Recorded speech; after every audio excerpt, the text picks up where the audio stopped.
Se acerquen a mí y no se los inspiráis. Ellos también son parte de la congregación y por eso les damos la bienvenida. Ian, bienvenido, y Ramsés también. Dios les bendiga y perdonen la omisión, fue una omisión involuntaria. Bien, como ya lo mencionó nuestro hermano anciano gobernante, estamos nosotros estudiando los 10 mandamientos. ¿Por qué los estudiamos? Sencillamente porque están en las Escrituras. Donde la Biblia habla, nosotros hablamos. Donde la Biblia calla, nosotros callamos. Así que estamos con el 8º mandamiento y voy a pedirles para que lo recordemos. Vayamos a Éxodo capítulo 20. Éxodo capítulo 20. En el versículo 15.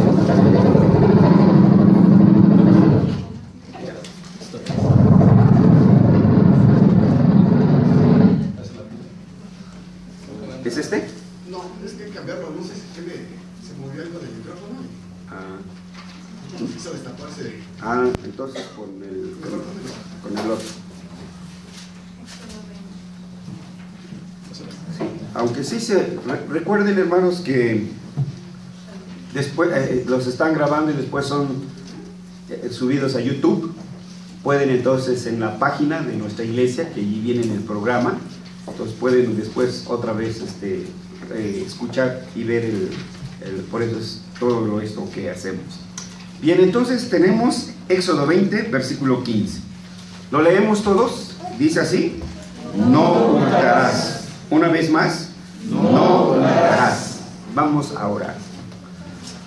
Nuestro amado Dios y nuestro Rey, gracias te damos por concedernos en la comunión de los santos estar reunidos para proclamar tu evangelio desde este lugar que tú has escogido, pero también, Señor, para que por medio de esta republicación de tu palabra nosotros seamos edificados, exhortados y consolados.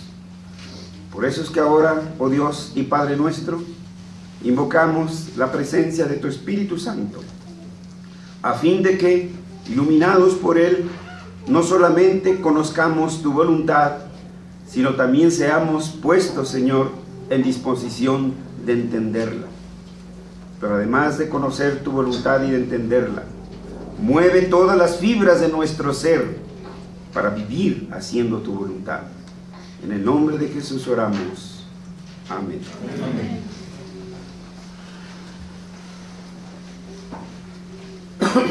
Hemos ya empezado este 8º mandamiento, no hurtarás. Y el título que vemos ahora dice, sino trabajarás. ¿De dónde salió? Bueno, cuando vimos también en el 4º mandamiento del día del reposo, también vimos que específicamente ese mandamiento comienza con 6 días trabajarás. También cuando vamos a Génesis, vemos que allí el Señor coloca al hombre en el huerto de Edén para que lo labrara y lo guardase. O sea, que el trabajo es una bendición divina, es un mandato divino. Que el pecado lo ha distorsionado, bueno, eso es otro punto, esa es otra situación. Pero la demanda de trabajar sigue vigente. Hemos visto cómo nuestra iglesia, a través de los siglos, ha tenido que dar testimonio de su fe. Por ejemplo, recordarán, en Francia, en el siglo XVII, ante la matanza de los cristianos y la protesta de la comunidad internacional de por qué había tantas ejecuciones en Francia, el rey se disculpó ante las otras naciones europeas diciendo que no eran objeto por sus creencias religiosas, sino que eran sediciosos, que eran hombres revoltosos que querían el derrocamiento del gobierno instituido. Calvino entonces respondió con una carta al rey de Francia y con toda la reverencia y con toda la manera como debe dirigirse a estas personalidades, él se acercó a su rey y le dijo: oh excelentísimo rey, quienes te dicen esto te engañan. Y entonces escribió lo que conocemos hoy como la institución de la religión cristiana, en donde él pone desde principio a fin en orden las cosas en que creemos los cristianos, y entre ellos estaban los 10 mandamientos. Una explicación breve: por esto, oh rey, nos persiguen, porque nosotros hemos vuelto a las Escrituras. No solo fue el caso de Francia, lo fue de otros países. Alemania, por ejemplo, el emperador Carlos V, de quien se dice profundamente católico, también, al ver que su reino se le dividía, porque ya había la fracción que comulgaba con Martín Lutero y también los fieles al Papa, y esto también había traído consecuencias en el orden político, en el orden civil, y no queriendo que su imperio se le desgajara, convocó a ambas partes y dijo: vengan aquí, tráiganme por escrito lo que cada uno de ustedes cree. Y nuestros hermanos reformados de Alemania llevaron un escrito que se llamó Confesión. Esto es lo que confesamos y que creemos. Por el lugar donde fue presentada, en Habsburgo, se le conoce como la Confesión de Fe de Habsburgo. Pero también nuestros hermanos reformados, preocupados por la ausencia del conocimiento de la voluntad que había en el pueblo de Dios, entonces empezaron a elaborar catecismos. Y aquí es donde algunos hermanos, tal vez por desconocimiento, piensan que nosotros somos como los papistas, porque nosotros también tenemos catecismos. Como lo hemos aclarado en otras ocasiones, hemos comentado que los catecismos son de patente reformada, que fueron las iglesias reformadas las primeras que elaboraron catecismos. En 1527, el doctor Martín Lutero elaboró el catecismo menor, después el mayor y después la Confesión de Fe de Habsburgo. Otras iglesias hicieron lo mismo ante las invectivas de los papistas, y una de ellas es que ustedes no son iglesia. Entonces, el elector Federico de Heidelberg, Alemania, convocó a 2 de sus hombres ilustres para que elaboraran un catecismo para instruir a las juventudes, y el resultado fue el Catecismo de Heidelberg de 1563, y que hasta la fecha sigue vigente. Y otros más surgieron. Dentro de los escritores de la historia de la Iglesia, no son pocos los que llaman a esta era del siglo XVII la era de las confesiones, precisamente porque esto se dio. Lausana, Pierre Viret, o Lausanne, como lo pronuncian, Lausanne, Pierre Viret, su catecismo, mayor y menor, su confesión. Calvino en Ginebra, su catecismo, su confesión. Knox en Escocia, su catecismo, su confesión. Bélgica, igual, su confesión. Holanda, en fin, todos los países reformados se dieron a la tarea de elaborar esos catecismos, que lamentablemente se fueron perdiendo y diluyendo. Cuando llegaron aquí a México, ya no traían catecismos. De los primeros que llegaron fue los congregacionalistas, y así de forma individual, un bautista, etcétera, pero no traían todo eso. Hemos ido recuperando poco a poco estos testimonios de nuestra iglesia. Hemos hablado ya de lo que Calvino decía respecto del 8º mandamiento en su explicación, y hoy vamos a ver lo que nuestros hermanos de Heidelberg en su momento confesaron ante la comunidad reformada universal que existía en ese momento. En la pregunta número 111, refiriéndose a este mandamiento, dice: ¿qué te ordena Dios en este mandamiento? Y la respuesta que da es la siguiente: Escuchen con atención.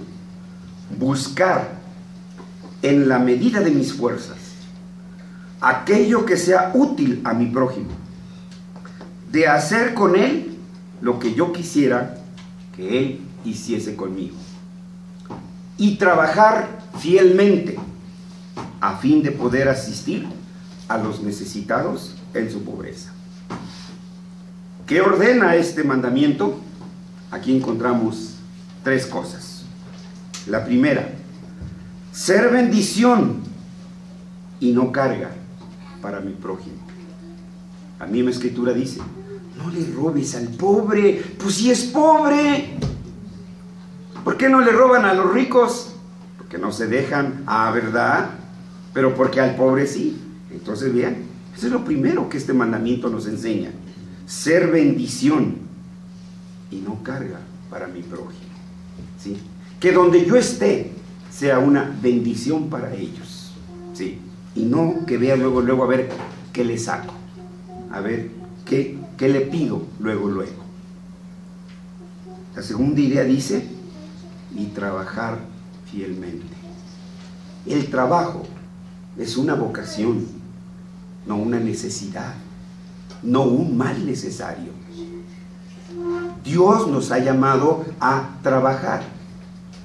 ¿Qué perspectiva nos da las escrituras del trabajo? Es muy distinta de la que nosotros conocemos del trabajo, la cual en breve pues vamos a tratar de dilucidar. Ya hay una tercera idea, si la captaron en la lectura, a fin de poder asistir a los necesitados en su pobreza. Yo tengo que trabajar para ayudar a los pobres. Mi Dios me da un trabajo para ayudar a los pobres. Eso debe de estar en la agenda de la iglesia, en el programa de la iglesia. Un programa continuo de apoyo a los necesitados. Eso debe de estar también en cada individuo, en cada uno de nosotros, aprovechando cada oportunidad que el Señor nos dé de apoyar a un necesitado. ¿En qué sentido? Bueno, vamos a explicarlo, porque tampoco salimos con la taleguita en la esquina y órale, ¿no?, a repartir pepitas de oro. Bueno, ni las conozco, hermanos. Pero el primer punto ya lo tratamos hace 15 días, porque hace 8 días vimos otro tema, recordarán, un excursis por la fecha que se daba. Pero quiero, a fin de que afinemos otra vez, estemos en el mismo camino, recordar brevemente lo que Calvino explicaba de este capítulo, de este mandamiento de no hurtarás. Y nos dio varios ejemplos: el pastor, los padres, los jóvenes, los trabajadores, los patrones, recordarán. Calvino, al explicar este mandamiento, no hurtarás, decía: el pastor que no cumple con su vocación es un ladrón. Es un ladrón que le está robando a la iglesia. Entonces, no nada más, acuérdense que hacíamos las distintas clasificaciones del robo: el robo con violencia, el robo con fraude, y etcétera, y etcétera. El pastor que divide su tiempo entre un trabajo aparte del pastorado, le está robando tiempo y dedicación a la iglesia. No se puede servir a dos señores, porque amas a uno y desprecias al otro, o viceversa. Oye, esto en día no se ha dado ya. La iglesia descansa y suspira cuando su pastor tiene otro trabajo, porque así pues ya no nos va a pedir aumento, ¿sí? Pero Dios considera un ladrón a ese pastor que divide su tiempo. Hay por ahí algunos textos que de repente sacan: sí, pero Pablo hacía tiendas. Espérese tantito. Sí, por necesidad. Cuando la iglesia dejaba de enviarle, él decía: pues sí, tengo 5 manos, ¿por qué no voy a trabajar? Se ponía a chambear. Pero, digo, 5 dedos de cada mano. Ya me sentía Goliat, ¿verdad? Es el consistorio, hermano. Vean eso. Por eso me siento tan a gusto aquí, hermanos. consistorio que me apoya y me ayuda. Ok.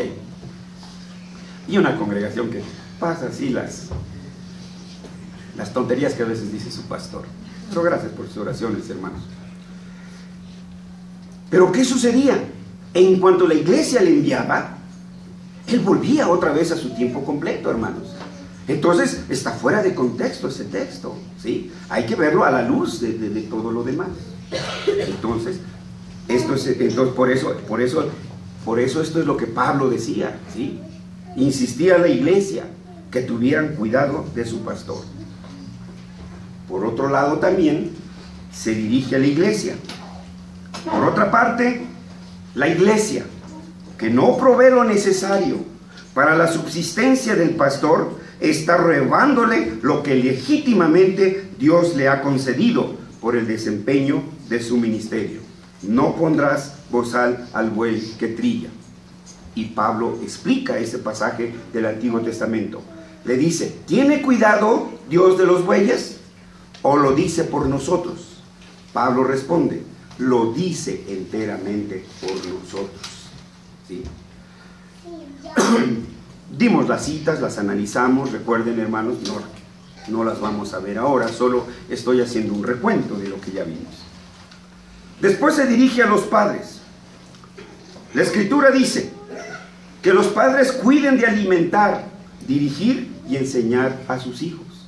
Y hemos dicho muchas veces que no se trata de llenarles, ¿sí?, la bodega a los hijos, sino de alimentarlos, ¿sí?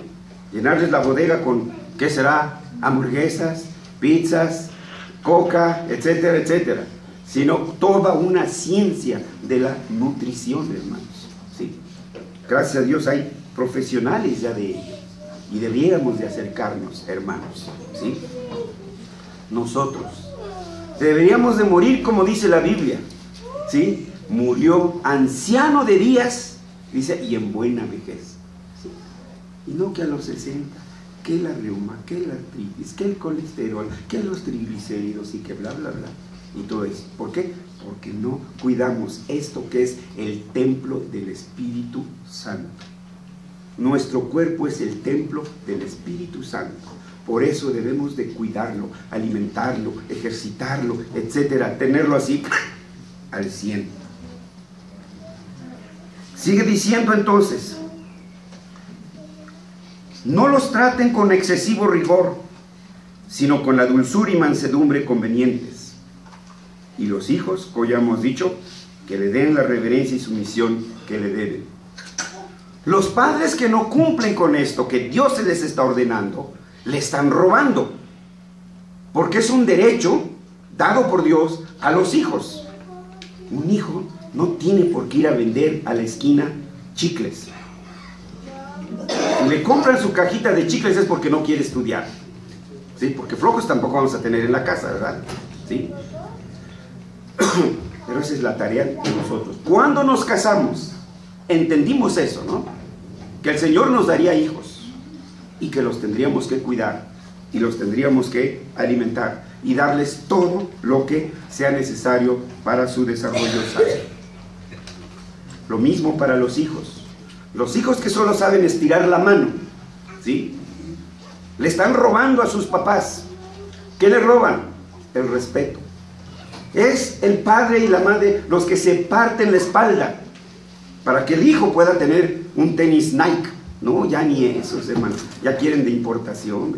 Ya no son los tenis Nike. Para que el hijo tenga la mochila, no sé, hermanos, cuando las veo, de 1,000 pesos y de 1,000 tantos. ¿Cuándo en mis tiempos nos iban a comprar algo como eso, hermanos? Entonces se está robando. Y llega y exhibe su 9, ¿sí? Sí, su 9, pero al revés, porque era 6. Y eso es decir ya algo, ¿verdad? Pero hay quienes dicen, hasta en la iglesia dan, saqué 5 para la gloria de Dios. No, ¿qué les pasa, no? Aquí deben de venir con un 11 o con un 12, mínimo, ¿verdad? Mínimo. Se dirige entonces también a los jóvenes. Jóvenes, honren a sus padres. ¿Sí? ¿Cómo que vamos a poner en duda? ¿Por qué tengo que obedecer a mis papás? ¿Sí? Pues sencillamente porque lo ordena Dios, punto. No hay punto de discusión. Punto, lo ordena Dios y ¿sabes? Las órdenes no se discuten, se cumplen, ¿verdad, hermanos? Ustedes saben de eso. Entonces, hermanos, obviamente que los padres tienen ya línea escritural y nunca van a pedir nada que no esté conforme a las escrituras. Por tanto, hijos, ay de ustedes si le retoban a sus padres. Ay de ustedes si se le ponen al brinco a sus padres. Les caemos todos, ¿eh? Dice el Señor, Él quiere que se honren a los padres y a la ancianidad. Hoy con qué facilidad vemos que un jovenzuelo dice, hola ruco. ¿Cómo que ruco? ¿Sí? Es una persona adulta y merece nuestros respetos. Él ya ha trabajado, ha aportado para la sociedad, ha aportado para la humanidad. Ahora está disfrutando su descanso que el Señor le está dando, su jubileo. Pero también se refiere a los ancianos, que procuren dirigir a los jóvenes con su prudencia. Los adultos debemos de ser ejemplo para nuestros jóvenes. Si usted viene en fachas, ¿cómo va a venir su hijo? Pues en fachas, ¿sí? Si usted dice groserías, ¿qué va a decir el hijo? ¿Sí? Entonces, pues vean, hermano, ¿sí? Entonces dice, con prudencia y con experiencia. Por algo el Señor nos dio experiencia, ¿o no, hermanos? ¿No somos doctores en regadorología? Pues ¿cuánto no le hemos regado? Así que tenemos el camino andado. Entonces cuando le decimos al hijo no hagas eso, es porque a nosotros nos ocurrió, o a alguno de nuestros familiares. Después se va a los trabajadores. A los trabajadores les dice, muéstrense diligentes y serviciales en hacer lo que mandan los patrones. Luego, el empleado, el trabajador, que solo sabe cobrar pero no trabajar, le está robando a su patrón, ¿sí? Aunque no se esté llevando, como lo que llaman, que el robo hormiga, que el tornillito, que el clavito, etcétera. El simple hecho de estarle robando los 10 minutos de tolerancia, no, ¿qué le pasó? Esos son por si acaso se le ponchó un guarache al micro, ¿sí? Pero no que todos los días, óigame usted, no me salga con que todos los días se le ponche un guarache al micro, ¿sí? O todos los días había un trafical. Pues sí, hermano, sí hay tráfico, pero eso no son excusas. Entonces, están robando. ¿Están robando a quién? Pero el día de la quincena sí queremos completito, ¿verdad? ¿Sí? Que no nos falte lo que es nada. ¿Sí? Pero también se dirige a los patrones, ¿sí? A los patrones dice, no se muestren duros. ¿Sí? O sea, el que paga manda, haz esto, vete para allá, vete para allá. No, ¿qué les pasa? Es un hombre, es una mujer con dignidad delante de Dios. El hecho de que usted le pague no le da derecho de gritarle, ¡mesera! ¡Me encontré un hipopótamo en mi sopa! Bueno, ojalá y cupiera, ¿verdad? ¿Por qué tenemos que evidenciarla? ¿Por qué tenemos que evidenciarlos, hermanos? Ciertamente podemos llamarle y mira lo que hay aquí, vea, ¿no? Digo, esperando porque no lleve usted la mosca y se le echó allí, ¿no? Para no pagar la cuenta. Entonces vean cómo las escrituras de veras nos guardan en un perfecto equilibrio. Y quien no hace esto le está robando. El patrón le está robando entonces a su empleado cuando lo trata con rigor excesivo, cuando Dios ordena que no sean rudos con ellos. A los maridos no en vano también les dice, no seáis ásperos con ellas, ¿sí? Son sus colaboradoras, ¿sí? No son sus bastones, ¿sí? Son colaboradoras, ¿sí? No les dirijan palabras injuriosas, más bien reconózcanlos como hermanos y compañeros en el servicio de Dios. Ambos son colegas en el reino de Dios. Uno en un oficio, otro en otro oficio, pero ambos son colegas, y los cuales deben amar y tratar con toda humanidad. Ser patrón, entonces, no me da derecho de maltratar a mis empleados. En fin, termina diciendo Calvino, que cada uno considere qué es, según su estado y vocación, lo que debe a su prójimo, y se conduzca en consecuencia. Además de esto, hemos de poner siempre nuestros ojos en el legislador, en Dios, para recordar que esta regla se dirige no menos al alma que al cuerpo, o sea, junto, en íntegro, a fin de que cada uno aplique su voluntad a conservar y aumentar el bien y la utilidad de todos los hombres.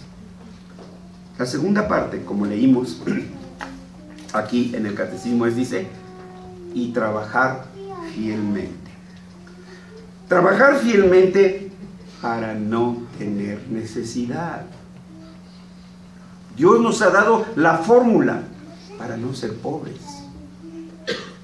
Si usted es pobre, es porque no sabe trabajar. Porque no me diga que no tiene que trabajar, trabaja, sí, pero algo anda por ahí. Trabajar fielmente para no tener necesidad y en la desesperación acudir al robo. Ciertamente nos ponen de repente ejemplos. El hambriento que se roba un bolillo del Globo o de la Esperanza o de no sé de qué panadería.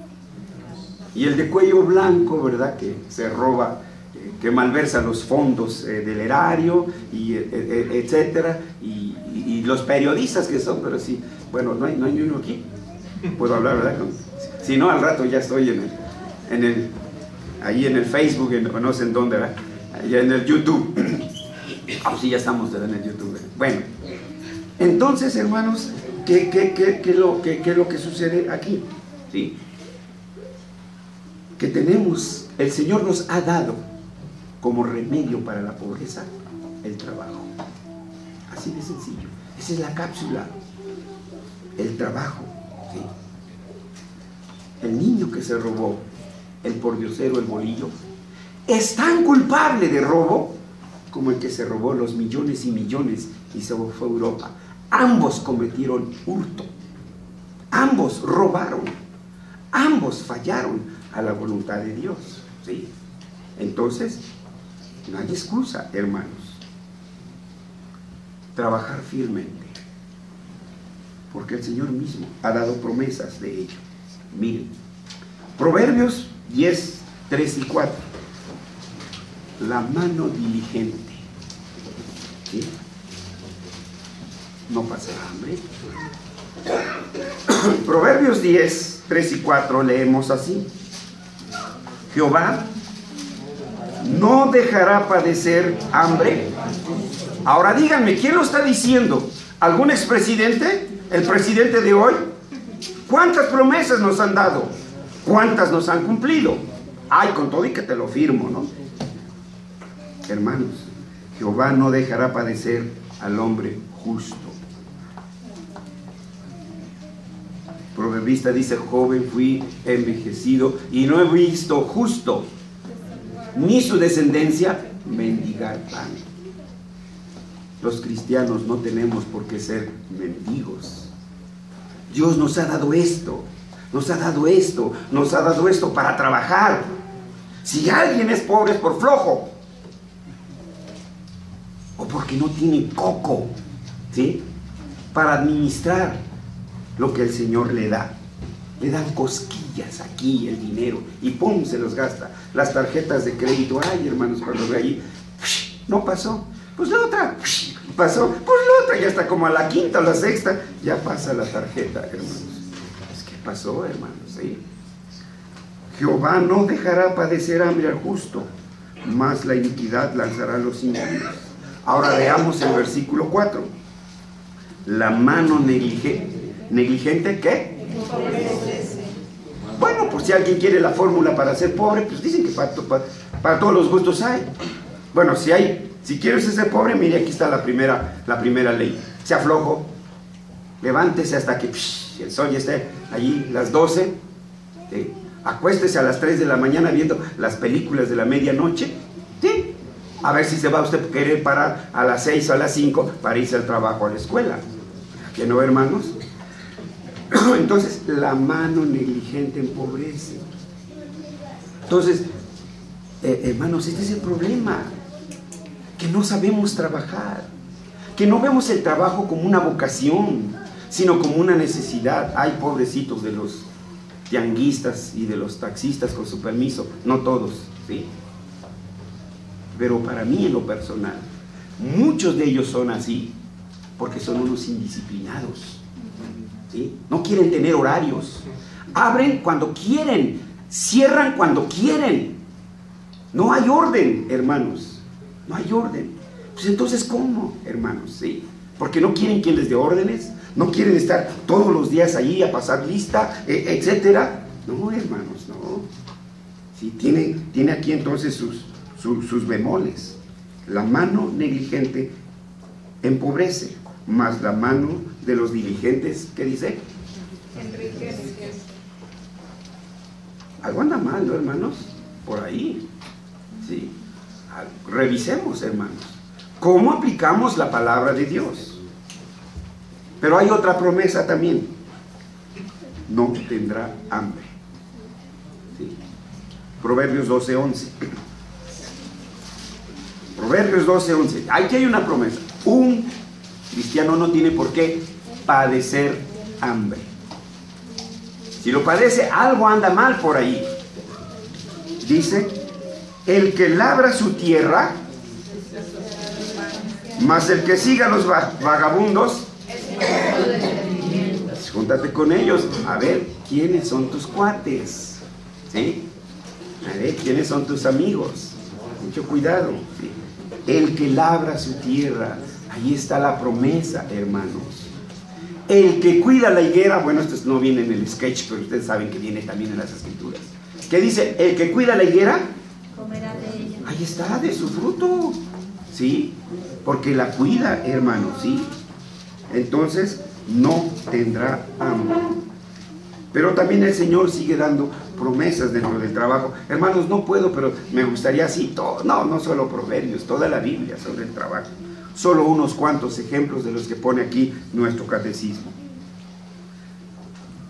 Una tercera promesa para los que entienden la vocación del trabajo: le pagarán según su trabajo. Pongan atención aquí. Proverbios 12:14. El hombre será saciado de bien del fruto de su boca, y le será pagado según la obra de sus manos. Eso es. ¿Quieres ganar más? Pues trabaja más, mijito. ¿Sí? Esa es la fórmula, punto. Así de sencillo. ¿Sí? ¿Quieres entrar a las 10, salir a las 2? Y que te paguen lo que le pagan al ejecutivo, que se fleta ahí desde las 8 de la mañana, que tiene hora de entrada, pero no tiene hora de salida. Eso oía de mis jefes, dije, híjoles, tú los van a correr de su casa, ¿no? Sí. Entonces, hermanos, esto es muy... El hombre será saciado del bien... el 12:14. Y el 14:23... ¿Alguien lo puede leer? El hombre cuerdo encubre su saber, mas el corazón de los necios publica la necesidad. En toda Ajá. labor hay fruto, En toda labor hay fruto, sí. mas las vanas palabras de los labios empobrecen. Ese es. Mas la vana, dice, en toda labor hay fruto. Mas las vanas palabras, ¿qué? O sea, que solo tiene pico. Soy ingeniero, soy doctor, soy maestro, soy esto, pero nomás así desparramado en el sillón. Pues ¿de qué sirve? ¿De qué sirve que seas lo que seas si no te pones a trabajar? Entonces esto es muy importante. Si estudias es para trabajar, si aprendes es para trabajar, no nada más para tener colgado ahí el cartón, el título, etcétera. ¿Sí? Para todo hay que estudiarle. La costurera tiene que estudiarle. Uno no se libra del estudio. El hecho que usted no tenga un pergamino ahí con un sellote no quiere decir que no tenga que estudiar. Debe de estudiar, hermanos. ¿Sí? Debe actualizarse en su oficio, hermanos. ¿Sí? Así que mucho cuidado. Pero además hay otra promesa. El hombre trabajador siempre será líder. El hombre trabajador siempre será líder. Escúchenlo. ¿Sí? Proverbios 12:24. La mano de los diligentes señoreará, mas la negligencia será tributaria. Si eres flojo, siempre estarás a las órdenes de alguien. Claro, uno comienza abajo, ¿sí? Pero si eres movidito, estás aquí. Tendrás otro arriba, pero vas para arriba, vas para arriba y vas para arriba. Pero si nunca haces nada, nunca trabajas, pues siempre estarás abajo. Oye, ahí este puesto, no, ese siempre llega tarde. Siempre se le muere su abuelita, se le muere su tía, se le muere... Ya mató toda la familia, ¿sí? Para decir que por eso llegó tarde. Entonces, la mano de los diligentes señorará, mas la negligencia será tributaria. Si es usted flojo, siempre será siervo de alguien. Punto. Hermanos, por eso dice, ¿qué ordena este mandamiento? Trabajar, hermanos, para no tener necesidad de hurtar. Que en un día de desesperación, hermanos, tenga yo que robar algo para comer y me excuse, ay, es que mis hijos tienen hambre. Pues sí, pero tú tienes la obligación de trabajar para darle a tus hijos. ¿Sí? Entonces tenemos que tener esto presente. Pero hay un tercer punto que también quiero mencionar. Del trabajo de no hurtarás, dice, a fin de asistir a los necesitados en su pobreza. Este es un renglón que no tomamos muy en cuenta, hermanos, pero que está en la Escritura. Dios nos ha dado el trabajo como remedio para evitar la pobreza y a la vez nos ha concedido la bendición y privilegio de ayudar a los necesitados. Debemos de entender, la palabra hebrea obed tiene el significado de servicio. Trabajamos para servir a alguien. Y en nuestro contexto escritural, trabajamos para servir a Dios y para servir a nuestro prójimo. No estamos ingeniando ideas cómo sacarle el dinero de la billetera. Estamos ingeniando cómo ayudarle a mi prójimo, cómo hacerle la vida más ligera. Dicen que el que inventó la lavadora es que su señora lo ponía a lavar. Tuvo compasión de los otros hombres y que inventa la lavadora para que ya nos ayude. No, ni sé manejar la lavadora, hermanos. Con eso de que ahora son tantos botones. Sí. Pero vean ustedes, hermanos, el trabajo, como lo hemos dicho en otras ocasiones, no trabajamos para perseguir el cheque, no trabajamos por amor a la chuleta, trabajamos para servir a nuestro prójimo. Que mi trabajo sea para servir a mi prójimo, que cuando yo llego a mi oficina, el médico cuando llega a su consultorio, que piense que va a servir a su prójimo, el abogado a su prójimo, el maestro, ¿sí? Hermanos, eso de que llegan, copien la página 15, una monografía de tal, no, hermanos, el maestro tiene que fletarse a estudiar su lección, con todos los recursos que tenga a su alcance para llegar el día de la clase y entregarle pastos frescos a su alumno. El maestro que no hace eso le está robando al erario y le está robando a los alumnos. ¿Sí? O si es de escuela privada también. Entonces trabajamos para servir al prójimo. Ahora miren, la relación. Parece que no tuviera relación, pero vean ustedes. El mandamiento dice, no hurtarás. Ahora, ¿qué dice Pablo en Efesios 4:28?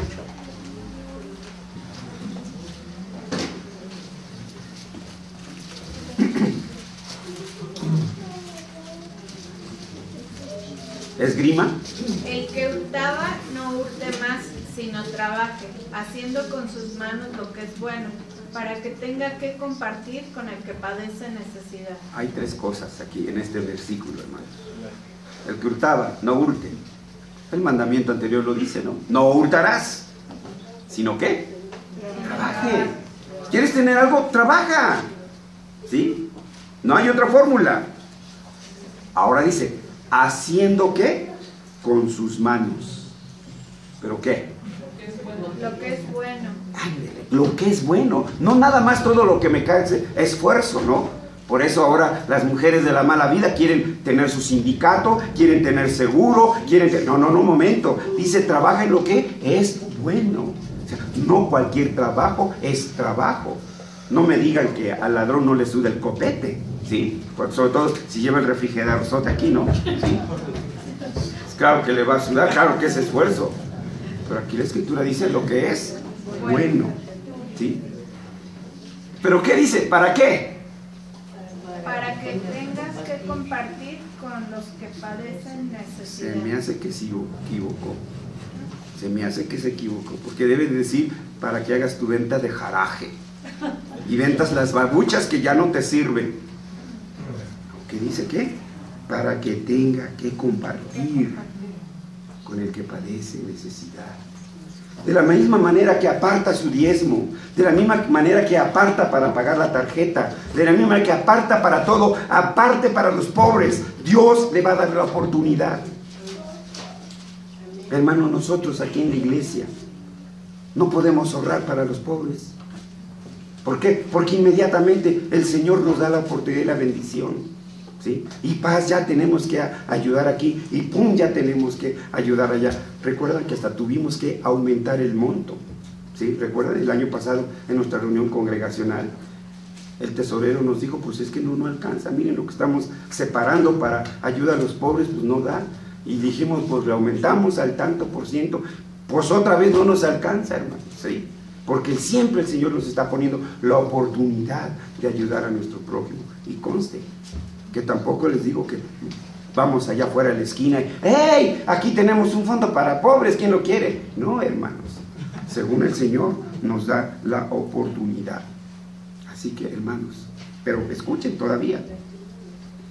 A ver, hace rato dimos la fórmula de para ver quién quería ser pobre, porque digo, pues a lo mejor algunos de ustedes, ¿no? Pero también aquí hay otro principio. ¿Quién quiere ser rico? Ah, bueno, ya somos dos, hermano. Le voy a dar la fórmula. Proverbios 11:25.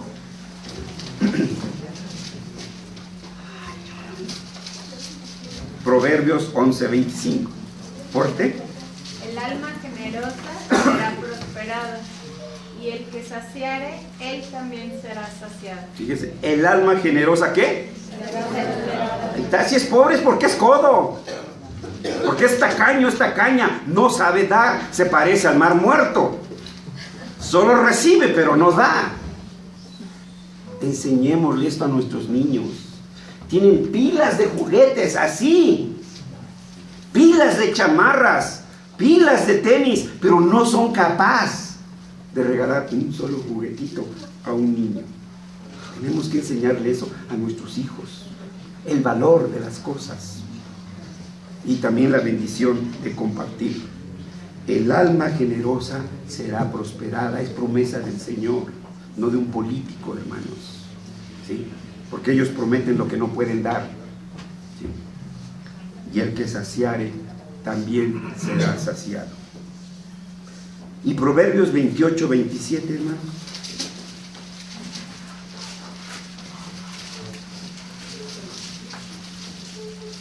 El que da al pobre no tendrá pobreza, mas el que aparta sus ojos tendrá muchas maldiciones.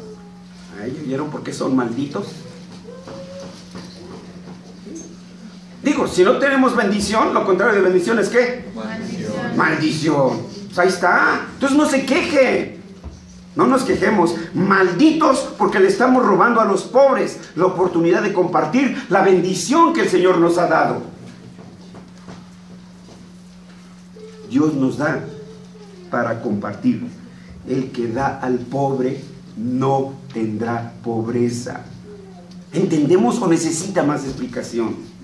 ¿Está en chino, hermanos? ¿Está en árabe o en qué idioma está? Está en español. Así de sencillo. El que da al pobre no tendrá pobreza. Así que si es pobre ya sabe por qué.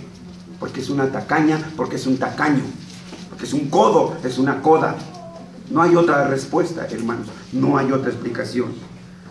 Mas el que aparta sus ojos del pobre tendrá muchas maldiciones. Hermanos, cuando no hacemos todo esto que el Señor está ordenando, estamos hurtando. Porque si el Señor nos ha dado 2 bolillos, y hay un pobre y hay una necesidad de un bolillo, nuestra obligación es darle un bolillo. No es que usted se quede con hambre, ¿sí? Es que usted no necesita 2 bolillos. Los nutriólogos lo saben, ¿sí? Usted no necesita 2 bolillos. ¿Para qué engorda? Mejor dele al otro y comparte, ¿no? Medio kilito cada quien, pues ya es distinto, ¿no? Entonces, hermanos, vean, ahí está. Esta es la poderosa palabra de Dios. Recapitulando, hermanos, no hurtarás. Dios ordena que no hurtemos. Y cuando nos ordena que no hurtemos, nos ha dado las herramientas para no tener necesidad de hurtar. Y una de las herramientas es el trabajo. Faltan otros puntos que en otro momento lo veremos, porque no solo de trabajar. Miren los burritos, cómo le trabajan, pero no conozco un burro rico. A lo mejor sí hay por ahí, ¿no? De esos cuentos de fábulas que salen, pero yo hasta ahorita no conozco un burro rico, no conozco un buey rico, no conozco nada de esos que sean ricos. Pero cómo le trabajan, ¿sí? ¿Qué es lo que pasa entonces? ¿Por qué si trabajamos? ¿Dónde está el dinero? ¿Qué fluye? Bueno, veremos más adelante qué es lo que el Señor nos dice respecto del usufructo que Él nos da. Pero por ahora, cuando Dios dice no hurtarás, nos está pidiendo 3 cosas. Primero, ser bendición y no carga para mi prójimo. Procure más ser bendición que carga. 2, Dios nos ordena que para no tener necesidad de robar, trabajemos. Que Dios nos ordena trabajar para ayudar al necesitado, para que él no vaya a caer en el pecado de robar. Porque si él llega a robar por falta de necesidad, también yo tengo culpa. Porque yo le he robado, porque yo no le he ayudado, porque yo no le he apoyado. Entonces imagínense que un padre, sí, el niño pierde el billete de $100 con el que iba a comprar la coca, perdón. Iba a comprar la coca. Y llega y dice, me perdí el billete. Pues ahora ves cómo le haces. Yo no sé si robas o qué, pero me traes aquí mi billete de $100. Pues ahí va el chamaco, pues quién sabe cómo le hace. Va con el vecino. Dice mi papá que sí le puede prestar 100 pesos. Y pues el señor, pues son buenos vecinos, le lleva los 100 pesos. Aquí están, papá. ¿Dónde te los robaste? A ver, dime ahora sí, papas. Y le da, óigame, pues entonces, nosotros los empujamos, hermanos, también. Nosotros también tenemos culpa, hermanos, de que haya tanto ladrón. No quiero decir que no tengan su pecado, lo tienen, pero en buena parte también nosotros contribuimos. Así que vean cuánta responsabilidad tenemos, hermanos. No hurtarás implica todo esto. Y hermanos, quiera el Señor ayudarnos a que se duelan nuestras entrañas por los pobres y los necesitados. Quiere el Señor que podamos ver a nuestro trabajo como una bendición, como una oportunidad de servir a mi prójimo. Que cada mañana cuando yo abro mi tienda, que mañana cuando yo abro mi oficina, que cada mañana cuando yo me pongo frente a mi escritorio, piense en mi prójimo. Piense en el caso como pastor, que no le voy a dar sancochos crudos, que no le voy a dar refritos, requemados, sino pastos verdes salidos de la Escritura, del manantial de las Escrituras. Que Dios nos ayude a cada uno de nosotros, ahí donde el Señor nos ha colocado, a ser fieles en nuestro trabajo para no tener necesidad de hurtar. Oremos. Padre Santo, gracias te damos por tu palabra edificante. Gracias por hacernos ver el trabajo desde otra perspectiva. Ayúdanos a ser fieles, Señor, en ello. Gracias, Señor, por nuestros trabajos que nos has dado. Ayúdanos a hacer bendición en cada uno de ellos. Ayúdanos, Señor, a verlo como una bendición de parte tuya. Apreciar y amar nuestro trabajo. Concédenos, Señor, la oportunidad de ayudar al que está en necesidad. Lacera nuestro corazón, estruja nuestro corazón, para que se sienta, Señor, sus entrañas sean conmovidas por la necesidad de otros. Ayúdanos a compartir, Señor, las bendiciones que tú nos das. En el nombre de Cristo Jesús. Amén. Amén. Bendiga.